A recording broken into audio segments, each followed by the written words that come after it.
प्रिय छात्र एवं छात्राओं, आपके उज्जवल भविष्य की बहुत बहुत मंगल कामनाएं। कोरोना महामारी के विषम दौर में भी यदि आप कुछ नया सीखना चाहते हैं, मोटिवेशन प्राप्त करना चाहते हैं, खासकर मैथमेटिक्स में, तो YouTube channel maths plus motivation with Arya sir को तत्काल बेल आइकन के साथ सब्सक्राइब कर लें, ताकि अपलोड किया गया वीडियो सबसे पहले आप तक पहुंचे और आप लाभान्वित हो सकें। लाभान्वित तभी हो पाएंगे जब वीडियो पूरा देखेंगे, इसलिए समय का सदुपयोग करते हुए पूरा वीडियो देखने का कष्ट करें। बहुत बहुत धन्यवाद। प्रिय बच्चों, एक बार बहुत बहुत स्वागत आपका इस ऑनलाइन क्लास में मैथमेटिक्स कक्षा 10 की। आज हम लोग बात करेंगे मोस्ट इम्पॉर्टेंट क्वेश्चन लेकर हम यहाँ पर आज लेकर आए हैं। आप देख सकते हैं मोस्ट इम्पॉर्टेंट न्यूमेरिकल है। इस तरह का सवाल 4 नंबर में नहीं बल्कि 6 अंकों का पूछा जाता है। मुझे नहीं लगता कि एक जो मेधावी बच्चा है, मेधावी स्टूडेंट है, जो ये चाहता है कि हमारे अच्छी मार्किंग आए बोर्ड एग्ज़ाम में, तो मुझे नहीं लगता इस तरह के सवालों को नज़रअंदाज करेगा, क्योंकि इन सवालों को नज़रअंदाज करना हमारे बच्चों के लिए, विद्यार्थियों के लिए भारी पड़ जाता है। तो इसलिए प्लीज़, यदि आप ऐसा चाहते हैं कि आपकी यूपी बोर्ड में अच्छी मार्किंग हो, 100% मार्किंग हो, एक नाम रोशन करने वाला रिजल्ट आप दें, तो मुझे लगता है इस सवाल पे या इस तरह के सवालों पर जो वर्ड प्रॉब्लम्स होते हैं उन पे हमें विशेष ध्यान देना चाहिए और इस सवाल को खासकर बहुत अच्छे से समझने की आवश्यकता है, क्योंकि इस तरह का सवाल अक्सर बोर्ड एग्ज़ाम में पूछा जाता है। ये जो हम कहते हैं, इसको यदि आप नहीं मानना चाहते तो यूपी बोर्ड के पेपर्स उठाकर आप देख सकते हैं। गत वर्षों के जो पेपर्स हैं उनको उठाकर आप देखिए, और यदि आपको इस तरह का सवाल मिल जाए तो आप फिर मान लीजिए कि 6 नंबर के लिए ये सवाल बहुत इंपॉर्टेंट है। तो आइए हम सीधे सवाल पर ले चलते हैं, क्योंकि सवाल लंबा है, इसलिए हम सीधे टू द पॉइंट बात करेंगे। और पुनः गुजारिश इसी बात की है कि सवाल जब तक ये समाप्त ना हो जाए तब तक वीडियो आपको देखना है, यानी कि पूरा सवाल का सलूशन आपको देखना है। आधा अधूरा ज्ञान हमेशा घातक होता है, इसलिए यदि आपका मन हो, आपके पास समय ना हो, तभी आप इसको बंद कर दीजिए, वीडियो मत देखिए। लेकिन यदि समय हो तो पूरा वीडियो देखिए, पूरा सवाल का सलूशन आप देखिए, ताकि ये सवाल आप समझ जाएं और 6 नंबर आपके अभी के अभी पक्के हो जाएं। तो आइए, इस तरह का सवाल बोर्ड एग्जाम में 6 अंकों में पूछा जाता है। तो सवाल को पढ़ते हैं। सबसे पहले हम सवाल को ध्यान से पढ़ें। वर्ड प्रॉब्लम में यही सबसे बड़ी समस्या होती है, हम सवाल को ध्यान से नहीं पढ़ते हैं और गलतियां करते जाते हैं और सवाल में अंक अच्छे नहीं प्राप्त हो पाते हैं। रूही 300 किलोमीटर दूरी पर स्थित अपने घर जाने के लिए कुछ दूरी रेलगाड़ी द्वारा, ध्यान देना, 2 वाहनों के द्वारा वो अपने घर पहुंचती है तथा कुछ दूरी बस द्वारा तय करती है। यदि वह 60 किलोमीटर रेलगाड़ी द्वारा तथा शेष बस द्वारा यात्रा तय करती है तो उसे 4 घंटे लगते हैं। यदि वह 100 किलोमीटर रेलगाड़ी से तथा शेष बस से यात्रा करे तो उसे 10 मिनट अधिक लगता है। रेलगाड़ी तथा बस की क्रमशः चाल ज्ञात कीजिए। तो आइए देखते हैं। सबसे पहला जो हमें ज्ञात करना है उसको हमें मानना पड़ेगा। यहाँ पर रेलगाड़ी तथा बस की क्रमशः चाल ज्ञात कीजिए। तो मान लीजिए, माना,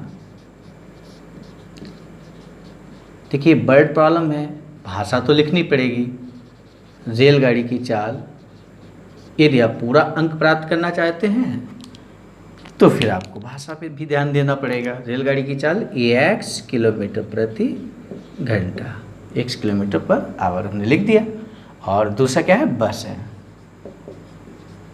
तो बस की चाल हम मान लेते हैं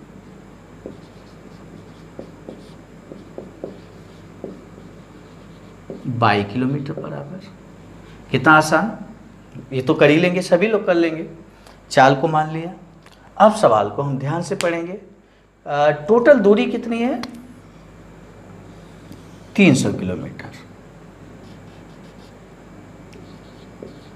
टोटल दूरी 300 किलोमीटर है। अब इसमें जो पहली कंडीशन है, फर्स्ट कंडीशन, ये जो 60 किलोमीटर रेलगाड़ी द्वारा, यानी कि इसमें से 60 किलोमीटर किससे चलती है?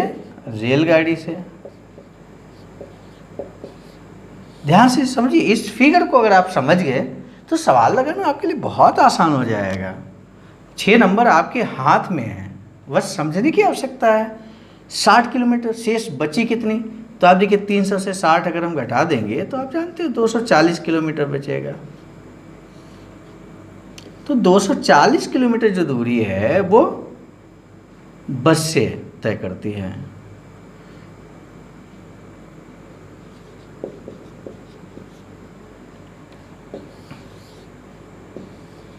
तो ये आपको समझना है, बस द्वारा वो 240 किलोमीटर जाती है और रेलगाड़ी द्वारा 60 किलोमीटर। टाइम कितना लगता है? टोटल समय लगता है उसको 4 घंटे। तो आइए हम समय की बात कर लें। जब समय, दूरी, चाल की बात होती है तो फिर इसमें एक रिलेशन होता है, वो याद रखना पड़ेगा। आप जानते हैं ना, दूरी बराबर होता है चाल गुणे समय। और यदि आपको समय निकालना हो तो क्या हो जाएगा? दूरी बटे चाल। ये आपको जानना पड़ेगा। अब ठीक है, टोटल समय लगता है तो रेलगाड़ी द्वारा समय कितना लगेगा ये देख लो भाई।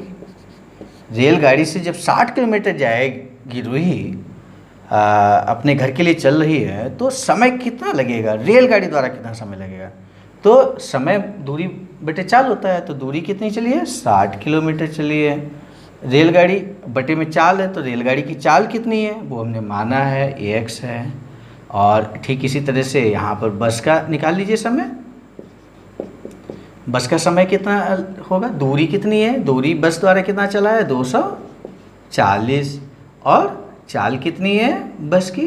22 है। रेलगाड़ी द्वारा लगा समय कितना होगा वो तो अभी हम लोग निकालेंगे। और बस द्वारा लगा समय, टोटल जो समय है वो 4 घंटे है। यानी कि यहाँ लिख दो, ऐसे थोड़ी देख लिए, प्रश्नानुसार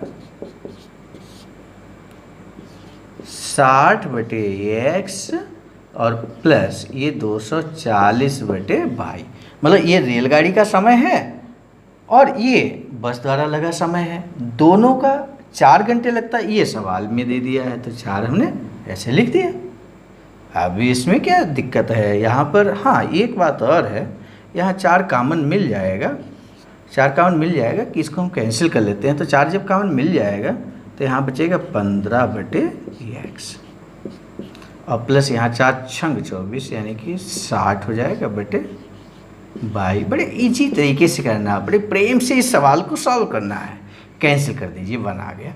यानी कि 15 बटे x प्लस 60 बटे 22 इज इक्वल टू 1। समीकरण नंबर 1। अब इस समीकरण को हम साइड में लिख लें क्योंकि अभी हम इसका यूज करेंगे। ये हम स्पेस खाली करेंगे। 15 बटे x प्लस 60 बटे 22 इज इक्वल टू 1। समीकरण नंबर 1 इसको हमने साइड में लिख लिया और हम स्पेस को खाली कर लेते हैं और दूसरी कंडीशन बनाएंगे। ये नोट कर लीजिए, नोट करके रखिए।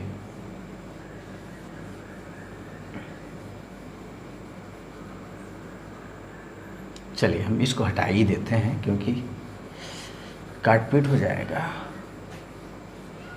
दूसरी कंडीशन पढ़ते हैं ध्यान से। क्या लिखा है? ये जो है 100 किलोमीटर रेलगाड़ी से, टोटल दूरी आपको मालूम है, टोटल दूरी है 300 किलोमीटर और इसमें 100 किलोमीटर,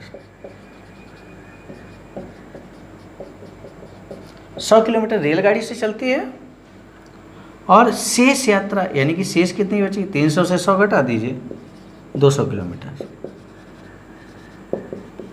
बस से जाती है। टोटल समय कितना लगता है? सवाल ये कहता है कि जब ये कंडीशन होती है, जब वो 100 किलोमीटर रेलगाड़ी से जाती है, 200 किलोमीटर बस से जाती है, तो 10 मिनट उसको अधिक लगता है। 10 मिनट अधिक लगता है यानी कि 4 घंटे पहले लगा था। 10 मिनट अधिक यानी कि 4 घंटे प्लस 10 मिनट। तो 10 मिनट भाई, ये 4 घंटे है, ये 10 मिनट है, तो 10 मिनट को आप घंटे में बदलिए। तो 4 बटे 10/60 हो जाएगा, ये 1/6, 6 चौक 24, 1 25/6 घंटे। इस तरह से टोटल समय उसको 25/6 घंटे लगा। कैसे हमने निकाला वो हमने आपको बता दिया। 10 मिनट है, ये 4 घंटे है, तो हमें उसको घंटे में बदलना पड़ेगा और ऐड करना पड़ेगा, यानी कि 25/6 घंटे उसको टोटल समय लगता है। अब हम ये देख लें रेलगाड़ी द्वारा कितना समय लगेगा। तो रेलगाड़ी द्वारा 100 किलोमीटर दूरी बटे चाल होता है। फिर एक बार हम आपको याद दिलाते हैं, दूरी 100 किलोमीटर है, चाल हमने माना है AX, और यहाँ बस द्वारा चली दूरी 200 है बटे 22। तो एक बार पुनः फिर लिखना पड़ेगा प्रश्नानुसार। प्रश्नानुसार क्या हो जाएगा, टोटल समय क्या है 100/AX प्लस दोनों को जोड़ देंगे 200/22 इज इक्वल टू 25/6। तो हम यहाँ एक बात देख रहे हैं, यहाँ में ये 25 है तो हम यहाँ से 25 कॉमन ले लें। सिंप्लीफाई करने का तरीका है ये 25 चक्कू, यानी कि 4/AX हो जाएगा, यहाँ 8/22 हो जाएगा इज इक्वल टू 25/6। ये कैंसिल कर सकते हैं, यहाँ 1 आ जाएगा। तो 4/AX plus 8/22 is equal to 1/6। अब यहाँ इक्वल टू में 1 था, तो इसको भी हम 1 अगर करना चाहें तो 6 को हम यहाँ लाएंगे, तो 6 चौक 24 क्रॉस मल्टीप्लाई कर दिया हमने, 24/AX प्लस 6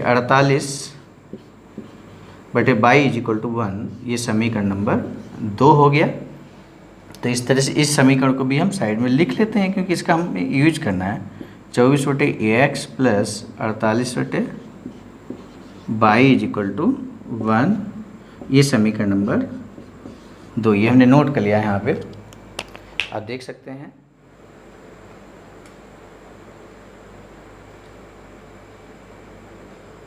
तो इस तरह से ये समीकरण यहाँ आ चुके हैं, दोनों समीकरण हम लिख लिए हैं। अभी हम जगह को खाली कर लें। मेरे हिसाब से हमें निकालना क्या है वो आप देख सकते हो। सारा कुछ मटेरियल हमारे पास आ चुका है, समीकरण भी हम बना चुके हैं।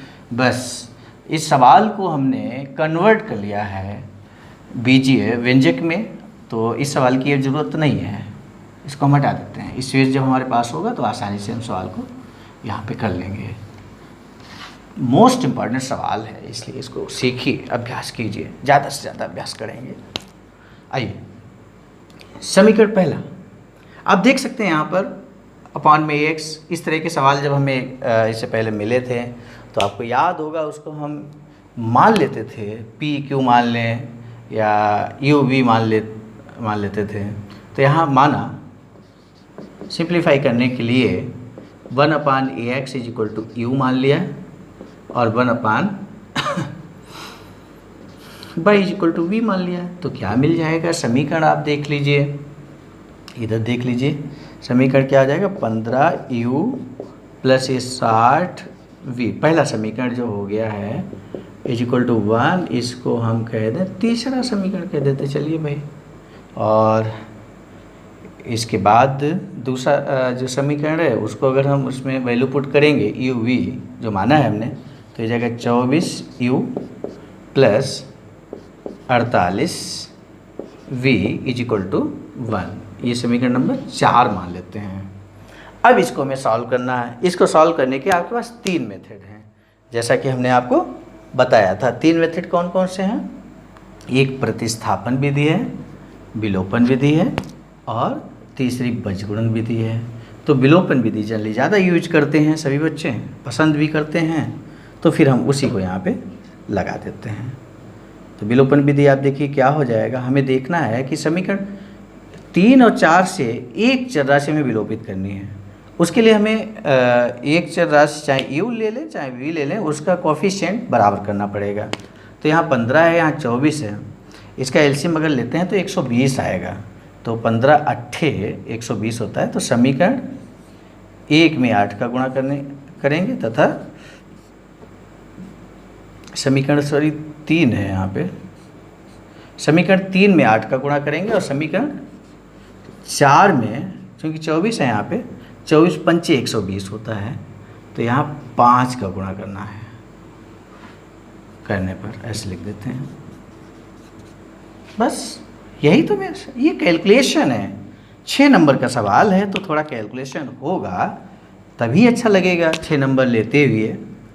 तो इसको हम सॉल्व करेंगे। 8 का गुणा कर रहे हैं तो 15 × 120 यू प्लस 8 संग 48 480 वी इज इक्वल टू 8 का गुणा यहाँ पे भी करेंगे 8 एकम 8 और ये हो जाएगा। यहाँ पे 5 का गुणा करना 24 × 5 120 होता है u प्लस 48 में 5 का गुणा करेंगे 24 का जस्ट डबल है 120 का जस्ट डबल कीजिए तो 240 हो जाएगा v इज इक्वल टू और यहाँ पे 5 का गुणा करेंगे 5 एकम 5। तो अब आप देख सकते हैं सेम साइन की वैल्यू है तो हम माइनस करते हैं यानी कि घटाने पर। ऐसे लिख दीजिए साइड में घटाने पर। तो घटाने पर ये माइनस हो जाएगा ये भी माइनस हो जाएगा ये कैंसिल हो गया। लेकिन ये चूँकि यहाँ पे सेम वैल्यू नहीं है तो ये 0 बचेगा। 8 से 4 जाएगा 4 4 से 2 जाएगा तो 240 v इज इक्वल टू ये भी माइनस हो जाएगा तो ये 3 बचेगा। तो b इज इक्वल टू हो गया 3/240 3 एकम 3 3 8 24 यानी कि v का मान हो गया 1/80।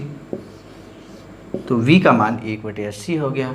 अभी में u का मान निकालना बाकी है तो u का मान कैसे निकालेंगे तो v बराबर 180 समीकरण 3 में रखने पर किसी 3 में रख दें 4 में रख दें वैल्यू आ जाएगी 3 में ही रख देते हैं। तो 15u प्लस 60v का मान आ चुका है 1/80 इज इक्वल टू 1 0 से 0 कैंसिल और भी कैंसिल कर लीजिए 2 से कटेगा 3 2 3 6 2 6 8 तो 15u प्लस 3/4 बराबर 1 15u इज इक्वल टू ये हो जाएगा 1 - 3/4 तो ये क्या जाएगा 4 एकम 4 4 से 3 जाएगा तो 1/4 आ गया। तो 15u इज इक्वल टू 1/4 यानी कि u इज इक्वल टू हो गया 1/15 × 60। तो u और v का मान आ चुका है लेकिन हमें x का मान चाहिए y का मान चाहिए तो आसानी से आ जाएगा नो प्रॉब्लम। यहाँ पर आप देखिए हमने माना क्या था उसको हम देख लें।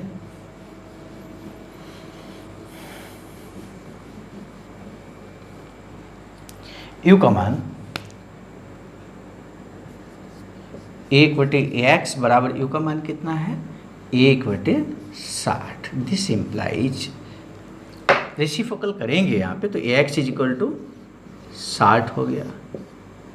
ठीक है 1/y is equal to v माना था तो 1/y is equal to v का मान कितना है 1/80। इसका रेसिप्रोकल कीजिए रिवर्स कीजिए तो क्या आ जाएगा y इज इक्वल टू 80 हो गया।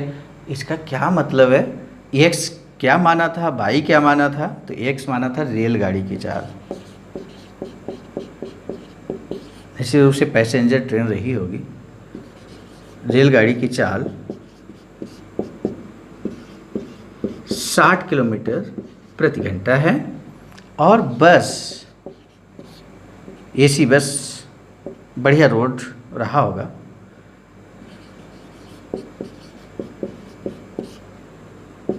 बस की चाल 80 किलोमीटर प्रति घंटा। तो इस तरह से हमने देखा 6 नंबर का ये सवाल इस तरह का सवाल 6 अंकों में पूछा जाता है और मुझे लगता है ये 6 अंक आप जरूर प्राप्त करना चाहेंगे और ये तभी हो सकेगा जब इस तरह के सवाल एक्सरसाइज से आप लें या इससे पहले जो एग्ज़ाम्स बोर्ड एग्ज़ाम हुए वो पेपर्स आप उठाइए पेपर से न्यूमेरिकल इस तरह के मिल जाएंगे आपको। उन सवालों को सॉल्व कीजिए प्रैक्टिस कीजिए और ये मत सोचिए कि इसको हम परीक्षा के टाइम अभ्यास करेंगे, नहीं अभी अभ्यास कीजिए और अभी पक्के कीजिए ये 6 नंबर। यदि आप वास्तव में इस तरह का टारगेट लेके चल रहे हैं कि हमें बोर्ड एग्ज़ाम में अच्छी मार्किंग करनी है, तो ये वर्ड प्रॉब्लम पे आपको कमांड करना पड़ेगा और इस तरह के सवालों को आपको अभ्यास करके कमांड में लाना पड़ेगा, सॉल्व करना पड़ेगा। तब जाकर आप अच्छी मार्किंग प्राप्त कर पाएंगे, जिस पे आप स्वयं भी गर्व कर पाएंगे, आपका फैमिली, आपका विद्यालय भी गर्व कर पाएगा। मुझे पूरी उम्मीद है आप सभी मेधावी बच्चे हैं, मेधावी स्टूडेंट्स हैं, सीखना चाहते हैं, अच्छी मार्किंग गेन करना चाहते हैं और मुझे लगता है इस तरह के सवालों को अच्छे से अभ्यास करेंगे। नाव तथा धारा संबंधी सवालों को लेकर पुनः उपस्थित होंगे। तब तक के लिए बहुत बहुत धन्यवाद।